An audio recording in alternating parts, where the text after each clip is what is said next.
What is your name? McCain. How old are you?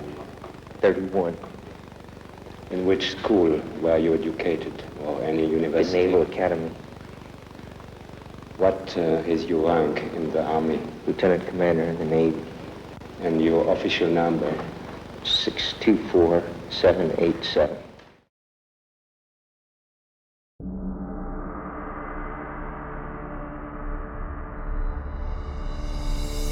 What is it that defines a great leader?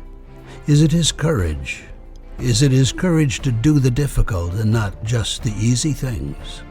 Is it the courage to fight to survive? Faith certainly plays a role.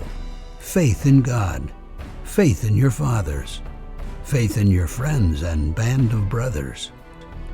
Is it that maverick spirit, a little rebellious streak? What readies a man to lead this nation?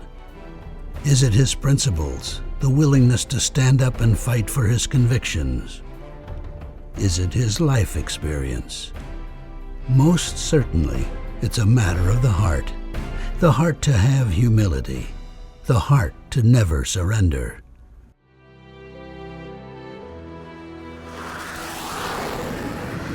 Rocket was fired across the flight deck from an F-4, and it hit, there was a F-4 Phantom, and it hit the fuel tank. It went through the fuel tank underneath my airplane. As you can see in the film, I went off the end of the refueling probe. The A-4 Skyhawk sits at an angle and rolled through the fire and went across to the other side of the flight deck and observed that one of my other friends had jumped out of his airplane, but he had rolled through the fire and was still on fire. His outfit was still on fire. I started back towards him, and as I did, the first bomb that was exploded because of the flames of the fuel fire, and it was a horrendous thing, and then other bombs went off. That's an incredible sequence of film. I mean, he is a split second away from not being here. And 134 brave young men gave their lives that day, and they fought and they saved the ship, and they sacrificed their lives to save the ship.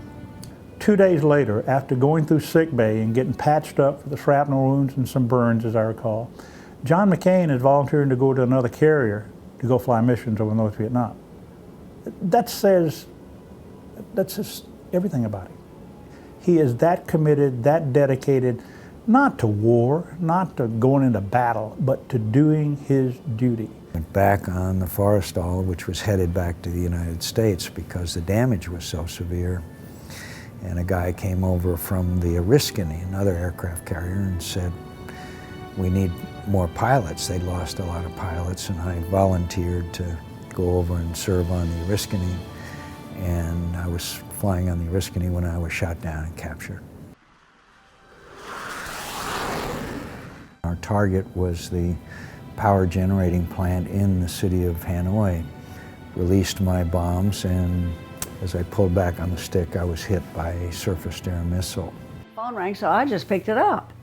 And it was a friend, an admiral in the Navy named Hank Miller, and he said, Roberta, there's been 2 airplanes shot down, but we didn't see any ejections.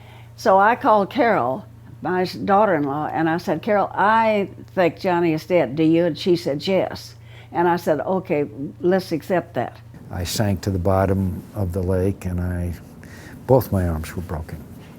And so I was able, with my teeth, to pull a toggle, which inflated my life vest, and they were very agitated. A very large crowd came. They bayoneted me in a couple of places. I sat up and saw my leg all bent, and with that, one of them smashed my shoulder with a rifle butt.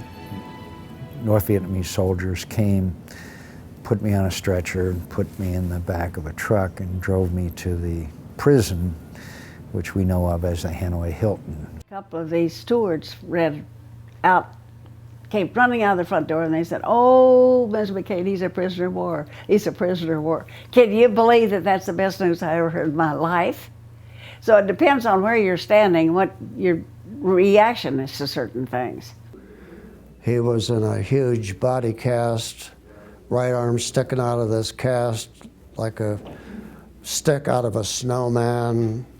His right knee was mangled. His left arm was dislocated and hanging out of the socket. He'd been bayoneted in the leg. He was bandaged up, and he was about 95, 97 pounds. His eyes were fever bright.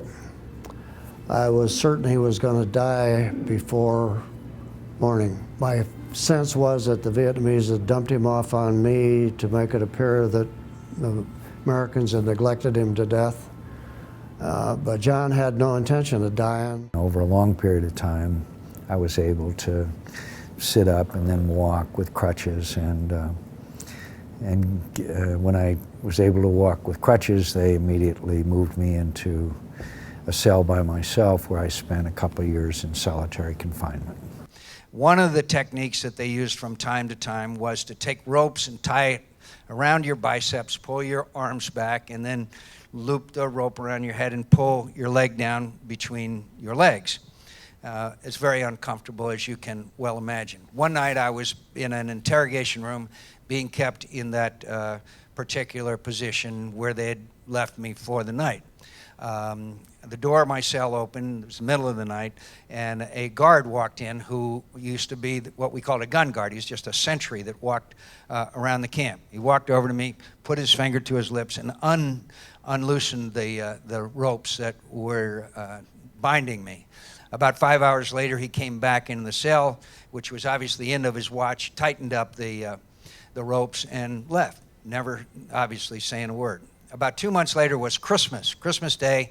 Because it was Christmas Day, they allowed me to stand outside of my cell for about 10 minutes. We did that because they didn't want any of us to see each other. I went outside, I was standing there in this dirt courtyard, and who comes wandering over and walks over but the same guard. And he stood beside me, and he stood there for a minute, and with his sandal, he drew a cross in the dirt, and stood there for a minute looking at me, and didn't say a word. A few minutes later, he rubbed it out with his sandal and walked away.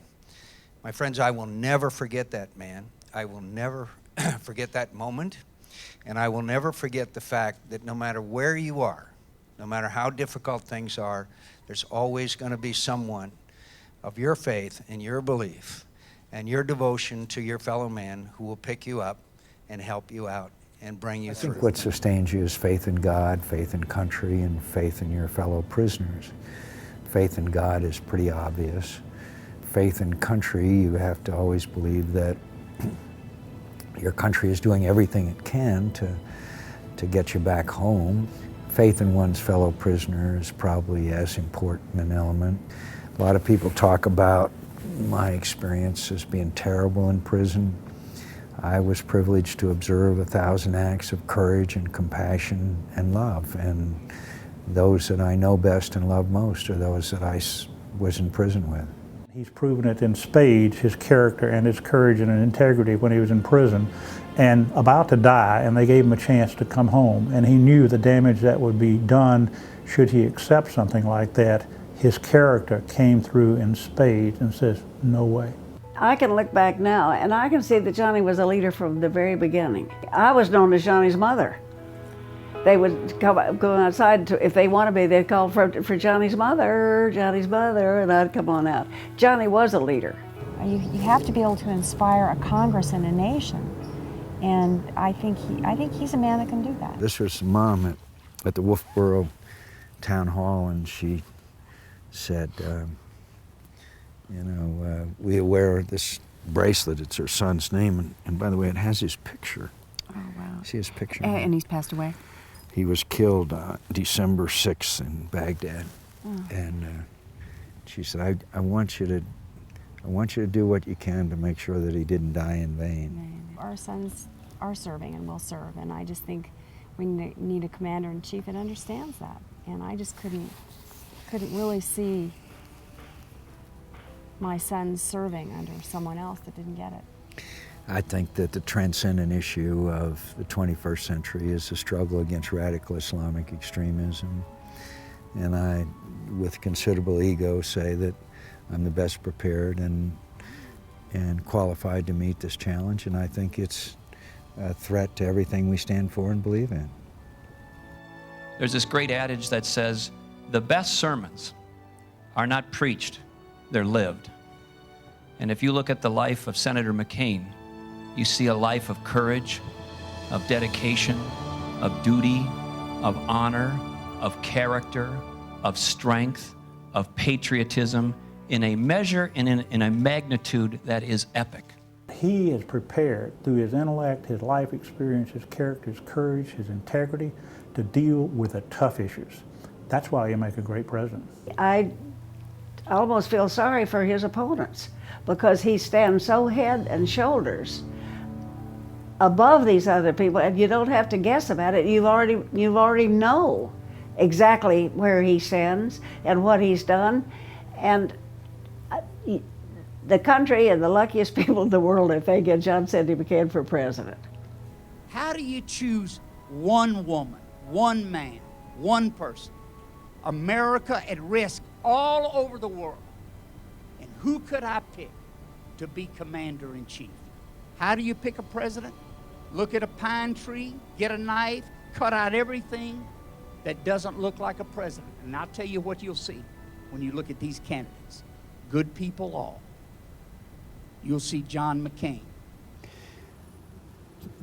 To have the honor of serving after finishing 5th from the bottom of my class at the Naval Academy has been wondrous. I'm the luckiest guy that I've ever known. I've never known anyone that's as fortunate as I am, and I'm grateful for it.